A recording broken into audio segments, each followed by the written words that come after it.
گمراہیوں کی رات میں نور ہدی قرآن ہے۔ کچھ کام ایسے ہیں کہ جو آپ کے گناہوں کو مٹانے کا ذریعہ بنتے ہیں، اس میں جمعہ کی نماز پڑھنا، اگرچہ عورتوں پر جمعہ فرض نہیں، لیکن آپ اپنے گھر والوں کو، اپنے بچوں کو، اپنے شوہر کو، اپنے بہن بھائیوں کو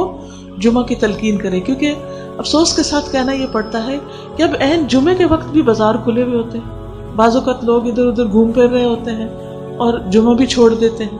تو جمعہ کا پڑھنا جو ہے وہ گناہوں کی بخشش کا ذریعہ ہے، اور اگر آپ کے لیے ممکن ہو، آپ کے گھر کے قریب کوئی ایسی مسجد ہے، کوئی جگہ ہے جہاں آپ جمعے کے لیے جا سکیں، تو آپ بھی اہتمام کر سکتے ہیں۔ رسول اللہ صلی اللہ علیہ وسلم نے فرمایا، جو شخص جمعہ کے دن وضو کرے، خوب اچھی طرح کرے، یعنی مل کے صاف ستھرا ہو کے وضو کرے، پھر جمعے کے لیے آئے، خاموشی سے بیٹھے، تو اگلے جمعے تک اور 3 دن مزید کے گناہ معاف ہو جاتے ہیں، یعنی پورے ہفتے کے اور 3 دن اور بھی۔ اور جو شخص وہاں بیٹھ کے کنکریوں سے کھیلتا رہا، کسی بھی چیز سے،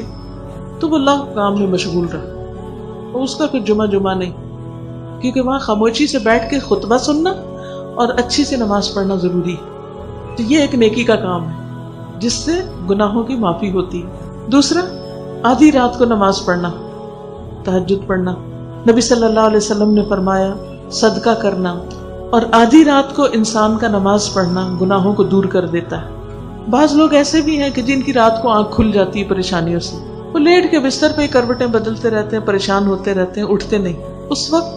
دعائیں قبول ہو رہی ہوتی ہیں۔ اگر اٹھا نہ جائے نا تو اللہ تعالیٰ سے دعا کریں، اللہ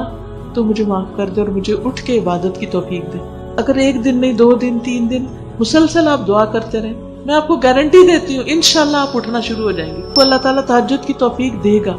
کیونکہ یہ سب سے بھاری نماز ہے نا انسان پر۔ وقت کی نمازیں بھی پڑھنا مشکل ہوتی ہے، کہاں یہ کہ نفل نماز انسان